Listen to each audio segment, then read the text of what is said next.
everyone. Thank you so much for joining us today on Digging Deep, an OK11 podcast. I'm one of your hosts, MG Govia, and I'm joined by Luis Rendon. Man, we are in our 4th episode. Yeah, it's been a journey so far. I mean, it's pretty impressive. You came out of nowhere.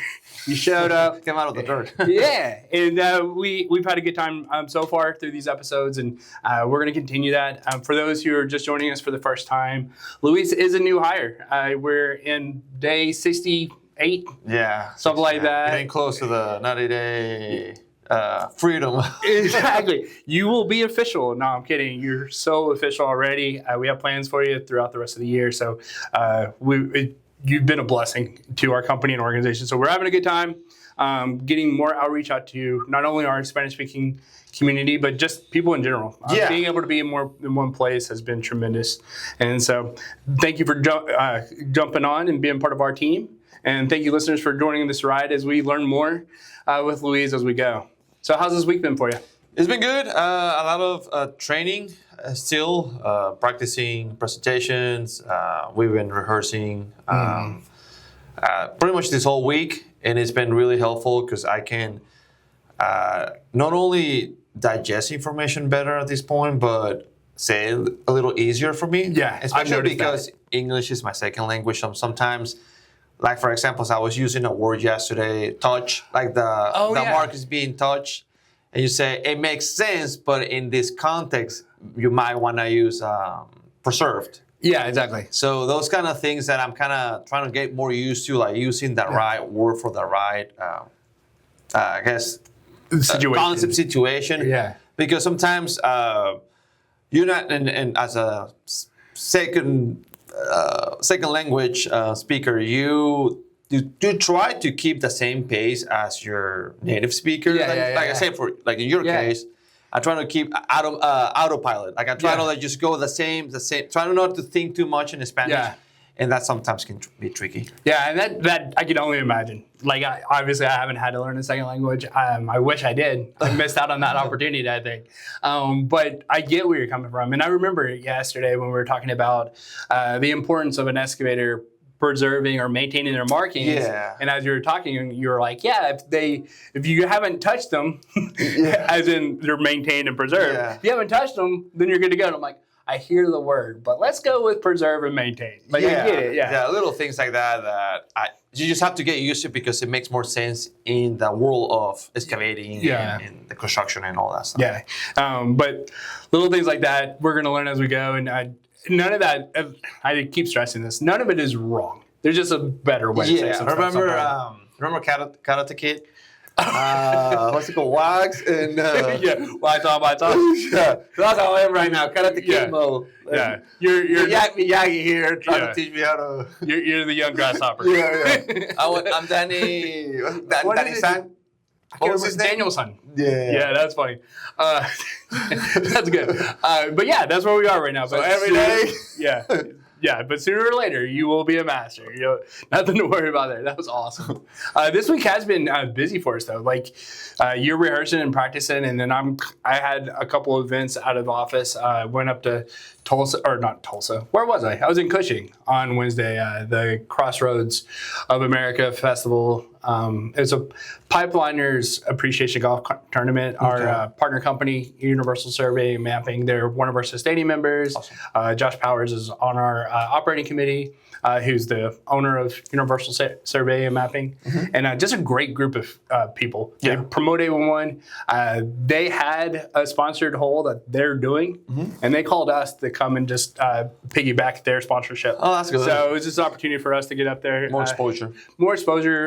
Saw a lot of pipeliners out there. We saw One Oak, we saw Enbridge, we saw Magellan, we saw so many Phillips 66 and so many others that are out there. It was cool to see people through the industry, and they're having a great time playing golf. I'm over there handing them color code cards, right? But it was a good time. So Cushing was a great event. Thank you, Universal Surveying and Mapping, for the invite and help promote A11 while we're there. And then, the big thing is we had a chance to be on the news. Yes, was yesterday, right? I was forgot the day. I was like, you're going way back, and you're like yesterday. Yeah, like, I thought it was like, oh yeah, no, it was actually yesterday. News 9. Yeah, I had a little piece. Yeah, we shared it on our social media. So if you haven't had a chance to see that little quick segment, it's on our social media and of course Channel 9's website as well. It was neat. It was neat. It was pretty cute interview. Yeah, cute. That's the word I would have used. It was different. I got more nervous than I expected I would. Obviously, I talk quite a bit, but everything I do when it's recorded is edited every single time. Yeah, that's the power all of our TV. podcasts, all of our content, all that stuff. Now, presentations, those aren't recorded and stuff. So when I walk away, I'm like, well, nobody remembers it either, right? Like I can walk away. But when it was live, I was like, not only is it live, but then it's permanently on you can all see it now. So that got to me, and I don't know why, but I don't think I said anything wrong. So go check it out. Let me know how I did in that quick interview. So less than a 3-minute interview, but good information. We shout out USIC, which is one of the locating companies. We talked about Oklahoma Natural Gas because that's what they were marking for when they were in our yard. So it was a good interview all the way around. Good information. Share it with your friends that may like a more polished quick view of 811. That interview went really well. That's awesome. That's awesome. Yeah, and so today's Friday. We're getting ready for a few things. We have OG&E presentation on Monday for you. Yes, that's going to be really interesting and nice for me to, again, be exposed and give it another shot on the material that we're trying to teach. Yeah. And I'll get a chance to spend time with Haley, the famous Haley that we always name here. Yeah, exactly. Yeah. We're going to get her on camera someday, I promise. But it'll be cool going with Haley. You said it was like in Kellyville? Yeah, Kellyville. I'm one of their field offices. One of our operating committee members, Jeremy, reached out to us, requested some training. And that's true for all member companies as well. Any excavator. Pretty much, if you just have questions about the 811 process and you want to set up a training session or an educational training, shoot us an email, education@ok811.org, and we'll set that up for you. We'll make sure we are answering the questions that you have and make sure we have the topics provided. And that's kind of what happened with OG&E. They pulled in some contractors who want to talk about the 811 process for a day, and they wanted OK811's representation. So you and Haley get to go up there, and it's not the workshop. Yes. It's not the workshop presentation that we've been working on for the last 2 months. No, but it's good because, like you said, if they ask questions, it helps you get better at responding and kind of knowing where you are at in terms of knowledge. So I'm excited to see how I can help that day. Yeah, and Haley's a wealth of knowledge. I don't know if we've talked about her or no, but Haley is our encyclopedia. Yeah, she knows everything. She's been around OK811 longer than I have. Like I said, at one time she was a supervisor for me back when I was on the floor taking phone calls. So she has all the wealth to be there for your safety net. She was your Miyagi-san. Yeah. She was my Miyagi, and here it is. Now it's just being passed on the line. That is awesome. But thank you, Haley. I hope someday I'll be a master. But yeah, that's awesome. So next week's going to be a good, busy week for us. We have Monday with OG&E for you two, and then Tuesday we'll be heading up to or down to Ada. Yeah, that'll be awesome and get ready for the Ada Safety Day. We're having some good sign-up registrations. We're well over 30 already. Quite a few getting those DEQ credits, the Department of Environmental Credit. So I hope that I call the day before. Yeah, it did. It did. Who knows how many of those were the ones that you brought on board. But yeah, we were reaching out, making sure that these events are successful. DEQ credits are not necessarily easy to get for our people who work in around water, water systems, municipalities, stuff like that. And so 8 hours of DEQ credits when you're in Ada, when a lot of those will have to travel up here to Oklahoma City or go to other places to get those credits. And so this just makes it a lot easier for them. And we have quite a few signed up for that. So that's awesome. That was a big change for us when we reached out to the Department of Environmental Quality and was like, hey, can our curriculum in conjunction with excavation and trenching safety and confined spaces be enough for your DEQ credits? And they said, yeah. So we moved on and we added that to the agenda. and we've seen an influx of our municipalities over water systems ever since. So, that's good. yeah, it's been a big change. So shout out to the Department of Environmental Quality for seeing what we do as beneficial to the water workers and in the state. So we like having those credits available. And then we get a little break. Yeah, that'll be good. After ADA, like we have the full month of July to kind of practice on some stuff. We are going to have a virtual safety day, so keep tuned for that. That's just one in the month? Yeah, it's one day. We're going to have 4 webinars that day. So at 9 a.m. 11 a.m., 1 p.m., and 3 p.m. And each webinar will be a different topic. And then we'll it's not the whole workshop and stuff now. Oh, it's just different topics that we'll pick. Yeah, so we're just hosting 4 webinars essentially. Okay. And then the attendees will have chances to win prizes. And stuff like that. So, cool. Yeah, it's a different vibe. We call it a virtual safety day, but it's not safety day content necessarily. It's just branding. What else do I call it? So it's a little bit of everything. Whatever high demand has on a specific topic. I've already reached out to a friend of ours with Energy WorldNet. I remember when I had that coffee with Jim and James month. I reached out to James. May have Energy WorldNet do a guest presentation for us, and then we'll put out the rest of the agenda soon. So keep your eyes out for that. And then July will be when we're getting ready for Tulsa Safety Day, which is going to be in August.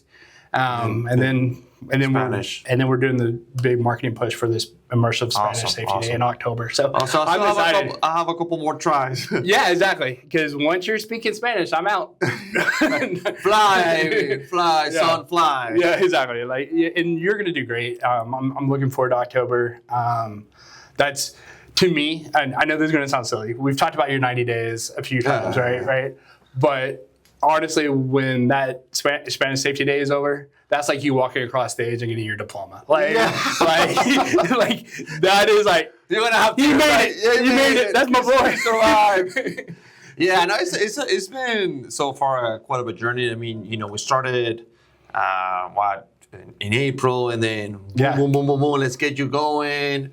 Trying to learn with Haley, trying to learn with you, everybody else, and it's just. That I'm gonna go do it. I'm gonna go even if I fall. I'll get up again and try. Yeah. So I'm excited to get to that point that you said, you know what, I got this. Yeah, I completely got this. Level of confidence is up, but it takes time to build that. So I'm there. I'm feeling better with all these rehearsals that we had this past few days. What are we struggling on right now? Let's bring out some vulnerability, some real. What are we struggling on right now? So we talk about so for those who don't know, so I started doing the first half of the presentations. Now I'm doing a little more the second half that you were doing. So it's pretty much I'll be doing in ADA 75, close to the whole presentation, pretty much. Until you tap out. Yeah, I can't. I forgot this. Yeah. So. We were talking about this past Monday and Tuesday. We're talking about private lines, which was the beginning of the second part, right? Yeah. So we talk about how we can explain private lines better, and it was like the lines that are turned over from the utility operators to the property owner, or are the ones installed by the property owner, such as propane gas, sprinklers, or French drain. Yeah, exactly. So, and after the meter, it's all that belongs to the property owner, right? Exactly. It's the easiest way to remember. With private lines, it's complicated because it's not something 811 does, right? Yeah. When you call 811 or you put in a ticket on our website, your French drains, your sprinklers, your propane lines, anything that you've installed as a property owner or the people who own the house before you installed, those are all going to be private. There's no sprinkler line company coming out to mark your lines. And so those are the responsibility of the homeowners to protect when they're digging. Yeah. If somebody else is digging, if I hire a storm shelter company to come out and dig, they need to make sure. They need to put in the locate request. They need to protect the underground facilities that are part of 811. And then you have to have a clear communication with the homeowner. Just to make sure that, hey, if something happens, can this be fixable in an easy way? Or Yeah, exactly. The contractor will have that conversation with the property owner. Say, hey, we're going to be back here. I'm not going to hit your gas line or your electric line or all these others because 811 took care of that. Yeah. But do you have sprinklers? Do you have propane lines? Do you have the other things I need to worry about? And if you do, now as that contractor, I have the decision to make. Are the damages I'm going to have on their private stuff, is it worth me going to get a private line locator to mark these so I can work around them? Or can I afford to replace a couple sprinkler heads, right? Yeah. So that contractor needs to have that conversation with that homeowner and make that decision to work around those private lines. Because ultimately, if there wasn't any communication with that homeowner and the sprinkler heads are gone at that homeowner, first of all, I'm upset. Yeah. Second of all, that excavator will have to take care of those sprinkler heads because they're the ones who damaged it. So yeah, so that was some of the stuff that we learned. Yeah. And I was able to understand it better. Just like explain it. And it was just using some terms differently, like you said. You know, you can use homeowner, but if you use property owner, kind of it's like general, so it kind of you're not like specifying just one. Yeah, you're talking about like almost like in general, so people understand. Okay, it could be. Yeah, it also helps for me. I'm a visual person, and so if I say homeowner, I'm thinking of like home repairs. I need to fix the sink. Yeah, I need a new toilet. Right? Those are home things. But if I say property owner, now I'm thinking of the land, and now I'm throwing in ponds and pools and basketball walls and trees. Right. So that's another things, reason for it. Yeah, those little things help for sure. Because like I said, we were talking about what's the best word that you can use to make it less spaghetti mode. Oh, I'm saying this, but I can also say this because it's like when you talk Spanish, there's so many ways to say one thing. Yeah. But there's also like a easier way than the other. Right. So same with English, I guess. Yeah, exactly. And then with presentation in general.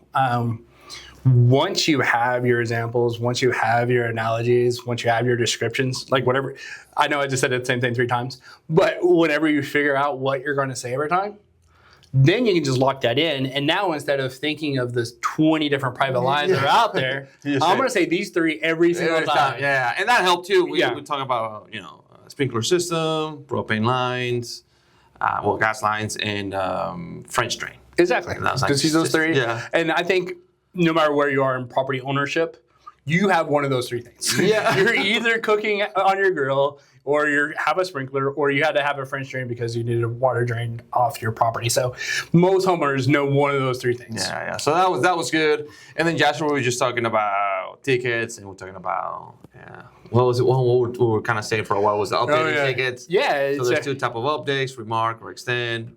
Remark, if your ticket goes over the 14 days, you can use the extend remark ticket option. Yeah. And you just have to do it if your marks get destroyed or fade. Mm-hmm. You have to do it. You have to submit that ticket and then wait until those remarks are being placed before you can start digging. Exactly. Yeah. Or if you want to extend the life of the ticket, you go in and submit extend request. Right. And that will extend it from right before it expires 3 days. Is that correct? Yeah, sort of. Yeah. You're so close. You're close. There. Yeah. so close. I know. This is what. This is exactly how our training kind of goes. It's like we're right there. Let me just band-aid the little things, right? So when a project's going to take more than 14 calendar days, you have to update that ticket. Yeah. And then you're going to update with 2 options. You can either do a remark to get the markings refreshed because something happened to them, or you can extend out the life of your ticket another 14 days. Both extend the life of your ticket. One, the operators are going to come back out and locate again. The other, they may or may not come out. They'll reply, excavator has maintained and preserved markings. I won't visit. But a lot of electric and gas, they go almost every time anyway, just because they do want to make sure they're keeping tabs on those excavators around their facilities. So when you do those updates, you have to tell the agent either you're marking or extending, right? Exactly. Okay. On our website, you go to update a ticket. It'll go, are you working within the next 14 days? If you say yes, then it'll give you the option of, do you want to have the markings refreshed, or are you just trying to extend out the life of your ticket? Okay. Both give you another 14 days. Yeah, I know. I was 97 points. Like you could have walked away and everyone was like, yeah, that makes sense. Yeah, you're fine. There's a better way to say it. Yeah. The thing that we want to stress with those 2 ticket types is it's the same process. We're extending the life of your ticket. You can't dig without a valid locator request. So when your project takes more than 14 days, we need to add another 14. During that 14, do you need new markings or did you preserve it? That's all we do. And by preserving your markings, you're saving time because you're not having to wait for them to be refreshed. You're saving money for the member companies who are paying those locators to come out and stuff. And it just makes the process a little bit easier to maintain. So that ticket option has been around for about 3 years now. It's saving our member companies time and resources. It's saving our excavators time as well. So it's a great benefit for when you do have those projects that take more than 14 calendar days. That's awesome. Are you ready for tonight's game? Man, it's hot potato right now. I love your phrases, man. That's a good one. Yeah, today is game 4. We're down 2-1. I don't even like saying that. Dude, did you hear me? Cheer up. Did you hear me? Cheer up. Man, that fourth quarter was so bad. Crimea River. It's so dramatic. You just got rid of it. No, I do think we are going to win tonight. I really do. We've been in this position with Denver. We played really, really bad and the last game, and Pacers didn't play amazing. No. I said that even playing bad, I was talking to Luke. They could still would have won. Yeah. They just, self-inflicted mistakes. Yeah. I mean, there was when I saw Caruso passing the ball from the out of bounds. Yeah. I was like, okay, game over. Yeah. You can't make those mistakes at the final. Yeah. Turnovers and free throws. You get 19 turnovers. 19 turnovers, and I forgot the final number on missed free throws. I think in the last couple minutes they missed about 5. Yeah. That would have kept them in the fight at least in the last few minutes of the game. Yeah. They just. Yeah. So yeah, it was a rough experience, but I'm optimistic. I forgot to wear my jersey to work today, but we're gonna win, and then hopefully the weekend will take care of itself. My friend Adam, that's in Indiana, sorry that you're gonna watch Indiana lose, but I know you're a Thunder fan and Cognito over there, so it'll be fun. Tika says if she doesn't wear the shirt, they win. Tika, don't wear the shirt. Bro, if you don't wear that Thunder shirt. I'll email her right now. I'll be like, Tika, do not wear your Thunder shirt. So she didn't wear it today, so we'll see what happens. But no, Thunder is a must-win today. It'll be really hard. I think it's only one team who has came back from a 3-1. Yeah. In the finals, that was Cleveland against the Warriors in 2016 when they were down 3-1, and then LeBron James came up, superhero, and made the comeback. Yeah, and although that's a great story, and that would be cool if Oklahoma City came back from 3. Wow. But I don't want it. I don't want that story at all. No, you don't want it. You'll be eating your nails. Cool story, bro. But I don't want it.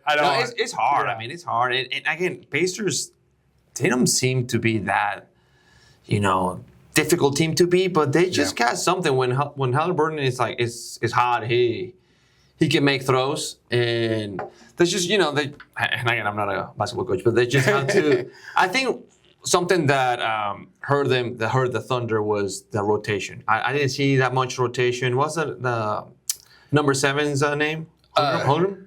Yeah, he looked exhausted at the end of the game. Yeah, and Pacers also played a little shallower too. They didn't go as deep into their bench. I don't think they did anyway. And that guy McCollum, he's insane, and he's so good. He's the one who had that steal from Caruso at the end, and he was just a spark plug for their team the other night. And that's the thing. I don't watch a lot of Pacers games. I don't live in that area, so now I'm watching them all these games. I'm like, there are a whole bunch of people I've never heard of, but they're good, except for Halliburton, of course. But yeah, I'm like, dang, they're a really good team. There was I don't know if this is true. I had a friend who sent me a meme of Kellen Clark. She was at one of the games that ever since she did the thing, they've been 8-0. They have 8 straight wins or something like that. Yeah, that was kind of funny. I don't know. Or at home, it was something like that. But probably home games. Yeah. Dude, that's crazy. Yeah, so I'll be watching the game for sure. Hopefully, by the time we're recording our Nets podcast, we'll be bragging about being champions. Yeah, so. I hope so. I think this still has at least, I want to say, 2 or 3 more chances to make it to the finals in the next 5 years. Yeah, they're a great team. I just want to get it over with. Let's get the first one, right? Let's get it now. Win today, recoup, and then go for Monday. Yeah, looking forward to it. So, mug time. Mug time. So, big friend of Enbridge. They're one of the many pipeline companies that are Nothing related to England. Yeah. Enbridge is Cambridge or Enbridge is international. They're a huge company. They have quite a bit of stuff in Oklahoma as well. That's nice. I like working with the people with Enbridge. Multiple different conferences, seminars, webinars, all that stuff. So big shout out to the damage prevention team and public awareness folks over at Enbridge, and thanks for the coffee mug. I needed the energy today, so I appreciate it. And big shout out to Enbridge for all that you do. So thanks for that. That's good. Yeah, and if you are watching our podcast or listening to it and you're like, hey, I want a mug on Digging Deep, just let us know. Shoot us an email at education@okiable1.org. Let us know your mission, and we'll tell you where you can send your And mug. if they want, we can promote them in Spanish too, if you want. There you go. For 5 seconds. Yeah, we'll throw out some Spanish taglines and all kinds of stuff. And then, of course, if you have a topic that you want to share, maybe you feel like, hey, I want to go and hang out with Luis and MG and talk something, let us know that too. We're always open to guests. If you can't make it up to our fancy studio, we'll just throw you on a Teams meet call or something like that. We'll make it happen. So shoot us an email, education@okiable1.org for your mug or your mug. And we look forward to working with you. Dude, we're almost done with 90 days. Yes, finally. And at the end of every podcast with you, we've been doing these 90-day quizzes, getting you ready for the big day. And then I think I better get a prize from the prizes you guys give to the attendees. Like, give me something at the end of the Spanish presentation. Something like a little. I have some leftover 5K medals from last year. All right. So it'll look like you ran a 5K in 2024, but it's cool. It's a really cool looking medal. Give me something that says, "Hey, first official 811 presentation." Yeah, we'll get you something. That would be awesome. So with the 90-day quizzes, what we do is I'm going to ask you a few questions. We're going to talk about ticket types today. Yeah. Since that was something that we've been rehearsing, working on for your presentations. And so for those at home, what I'm going to do is just ask about a ticket type. You tell me everything you know about it, and then I'll fill in the gaps that may be there, but I doubt there'll be any. So go for it. Yeah. So let's start with the basics, right? If I'm going to dig, what's the first ticket that I need to put in before I do any project? Yeah. I don't know. I was like, this is elementary. This is one-on-one. Not compliant. A what? Non-compliant. A normal ticket. A normal ticket. Yeah. So it is. Well, is that no? Is that, did I say it right or say it wrong? The thing that caught me off guard is you said non-compliant, and it is compliant. Sorry, it's compliant. Sorry, my bad. Yeah. Not compliant. Normal ticket, compliant. You're following the law. Yeah, you are compliant with the law. Yeah, so I don't know why I said compliant. Yeah, so the non-compliant, I was like, normal. Yeah. So little backstory on that, just so you know. There used to be a such thing as a non-compliant ticket. And so I would have said it a couple years ago, would have been right. No, if you would have said it a couple years ago, you would have been wrong. A non-compliant ticket was just that. It was a short notice that wasn't justified by an emergency. And so it wasn't a real ticket. It was just like letting everybody know that you're breaking the law. It's like, I'm digging tomorrow and I'm planting a tree. I don't care, right? So it was a non-compliant locate request. And as the enforcement got stronger with OCC and stuff like that, the lobbyists went and got rid of a non-compliant ticket. There's not an option now. If you want to dig less than 3 business days, it needs to be an emergency. And that's the only reason. So that used to happen, but now there's no such thing as non-compliant. So now all tickets are compliant. Yeah. And that's where a normal ticket comes in. And it's always the first ticket of any project. Yeah, so I just by the word none. Yeah. Oh, see, and that's why we do this stuff. So you're right there, though. We did used to have one, no longer, and now I never want that word said again. Forget about it. Let's get rid of that one. Okay, so tell me a little bit about a normal ticket. How long do they last? They last 14 days, and you have to submit it within 2 business days or 48 hours if you want to save it, excluding the day of notification, holidays, and weekends. Exactly. So either 3 business days if we're keeping it simple for the general public, but if we're quoting the law, 48 hours, not including the data notification, weekends, and holidays. Spot on. And Anything then else I'm missing on there? no, you get the notification period. It's good for 14 calendar days. So the ticket, our project is going to take longer than 14 calendar days. What do we need to do? You can do a pre-excavation meeting type ticket. No. We've already started the project, so we've already put in a normal locate request. Oh, okay. Sorry, my bad. No, I know where you're going with that. So standing. So you do what we just talked about. Yeah. Either you update your ticket. You either send a remark update or extend the life of the ticket. Exactly. So when you do a remark, what happens? When you do a remark, dun, dun, dun, I know, right? when you do a remark, you and I'm getting a little bit of blank here. When you make that request, it's because of your remarks. It's because your marks have been destroyed or faded, right? Right. But if your marks are being preserved and you want to extend the life of your ticket, you submit an extend request. Members have the option to come to your area and remark if needed. Exactly. You said that perfect. Okay. Yeah. So I started my project. I put in a normal locate request. Right. That and white lining are like. I know. Well, I understand the confusion because there was a while that there wasn't two options to update a ticket.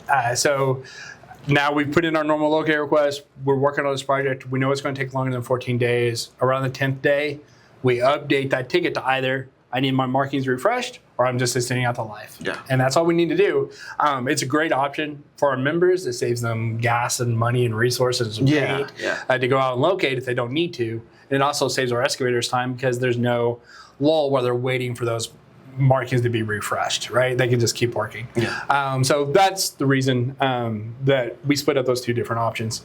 And so that's been going around for a while. So there's only one other one that I want to talk about. And Give me the hardest one. Well, it is a little bit hard, but it is something that's mandatory in Oklahoma. It's something that a lot of our excavators, we're confident that this isn't being done as much as it should be. Okay, so I'm an excavator and I'm out on a site and I nick a pipeline. I caused a little bump in the system. What do I need to do? You need to submit a ticket because it says a damage report ticket. Exactly. So tell me all about damage reporting. Damage reporting, well, that's different from emergency.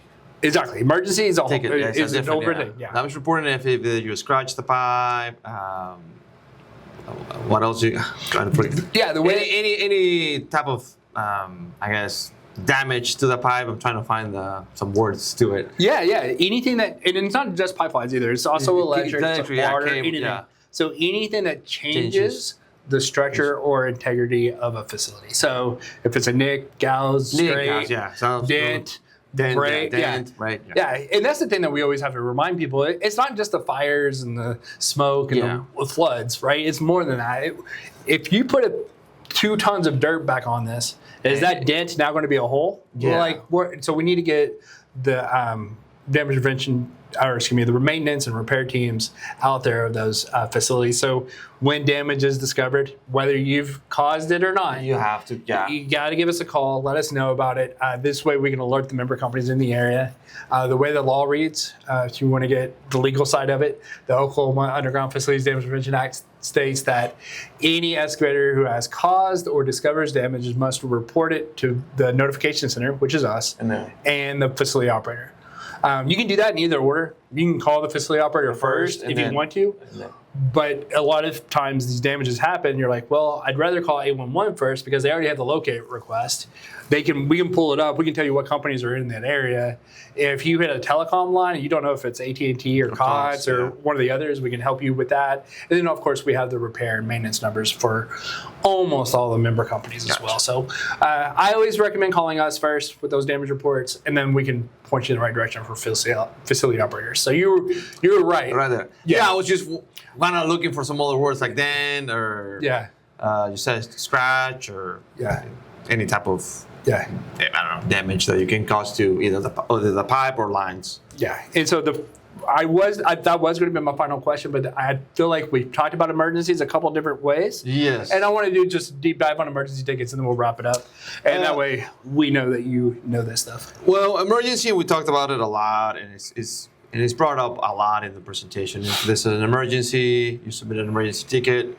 But what is considered emergency is anything that endangers life, property, or health. Boom. Right?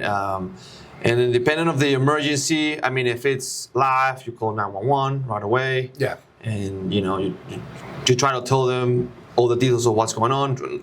You have to not try to save the person that may be in danger in the situation. Right. You want to just Yeah. call emergency and just take it from there. Yeah, let the emergency response take care of the Yeah. emergency. And then if you have to dig because there's an emergency, then you call us. Yeah. And when it comes, so one thing, and I asked you when it was comes to emergency, we have the person so when the person let's say I'm the excavator, I create an emergency case, I have to call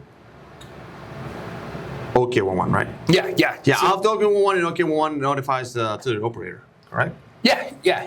So, In that case. yeah, it's the same process as a normal locate request. It's just going to be delivered immediately with a shorter response time because it is an emergency. So, In that case. yeah, you're not saying anything wrong. I'm going to just piece it together real quick, okay? So emergency request is I have to dig. I have to dig because there's an endangerment to life, health, or property. So there's a street being washed out. There's somebody without electric or water. It's the 101 degree day and there's no AC in this house. Like, it's easy to, or not easy, but there is justifications for emergencies, right? So I'm calling in a locate request because I'm going to save life, health, or property. Okay. Then when it comes to the emergencies where 911 is involved, if a pipeline got hit and there's explosions and all this other stuff, yes, 911, take care of your personnel, make sure everybody's safe, and then use 811 for damage reporting or anything like that if work is going on. Okay. So there's the emergency itself, Yeah. and then there's digging because of an emergency. We need to fix the. We need to fix what a happened. damaged pipe Yeah. or whatever. Yeah, exactly. So Okay. Yeah. you covered both, and I just want to make sure we were keeping it a little separate. Emergencies happen. When an emergency happens, call 911, get your people safe. If you're digging because you're trying to save life, health, or property, call us, and we'll put in an emergency locate request, and then the member companies are going to respond as quick as possible to get you lines marked to let you know where things are so you can dig. Because you are trying to save life, health, or property. So you're spot on. Again, we're just putting together because we go both ways at once. When it's like, if a water breaks, like a water pipe, Yeah. that's considered. It's not an emergency, right? Because It is an emergency. So. But if a water breaks, probably nobody's calling 911. Yeah, nobody calls 911, but it's still considered an emergency. So you have to call the operator and let them know what happened. Or we're calling it 811. Well, it depends on how the water. If I broke the water line, yeah, I need to call both 811 and the facility operator. Okay. If water is gone, Oklahoma City is calling us to put in the emergency request because they're the ones repairing their water line. Okay. Yeah, so it just depends on who's where. Okay. Yeah. That's when I get a little confused. Yeah, you're like, where did the emergency happen? Well, the person who causes the emergency may not be the one calling in the dig, because if I'm driving a car and I run through a telephone pole, I'm not the one fixing the telephone pole. Somebody else is. The emergency was 911 to save my life because I ran through a telephone pole. 811 is going to be used by the telephone company to repair their telephone pole. So the person that actually makes, not a mistake, but that causes the damage has to notify. Yes. Like if I'm the excavator and I damage or it's an emergency, let's say about the water, I have to notify both The operator and 811. and Yeah, when it's a utility, yeah. And then eventually the utility operator will notify OK11 because I need to dig to repair. Probably. Okay, probably. 99% of the time. But there's some repairs that they may not need us for. But don't want to confuse anybody on that. But yeah, so we'll practice more about it. But it's kind of that's the right path. The easy way to remember, emergency locate request, do it with shovel. Emergency can be anybody. It's just why am I calling 911? Someone's in trouble. And then a damage report, it can be anybody, right? So locate request, shovel, damage report, anybody who discovers damage, 911, there's an emergency going on, we need to save lives. Yeah. Cool. Before you break ground, know what's underground. Whether you're new to the industry or just need a refresher, Oki 811 certification training has you covered. Get trained online at your own pace or join us in person for hands-on learning that makes a difference. From safe digging laws to real-world locate scenarios, our courses help protect lives, property, and the infrastructure that keeps Oklahoma moving. Designed for excavators, contractors, and utility pros like you. Sign up today at oki811.org/training. Safe digging starts here. So with that, you're doing great, man. It's new too. We just started. Yeah, we just got to this half of the presentation of the workshop. Yeah. So you're spot on. You're off to a good start. I think after Ada, people will be like, "Who are you?" Because you're talking damage prevention like no other. Like it's gonna be like, oh. Yeah, no, you're gonna be great. Looking forward to the rest of this year. For our listeners, keep tuning in. Let us know if you want your mug on our show anytime soon, and let us know how you're doing with the quizzes. Are you doing just as good as Luis, or are you on? Are you ready to come be on our podcast and share your knowledge as well? Heck, we could have a game show out of this. Who knows? So, thank you again, everybody in Oklahoma, for everything you do to keep Oklahoma safe. Y'all have a great day.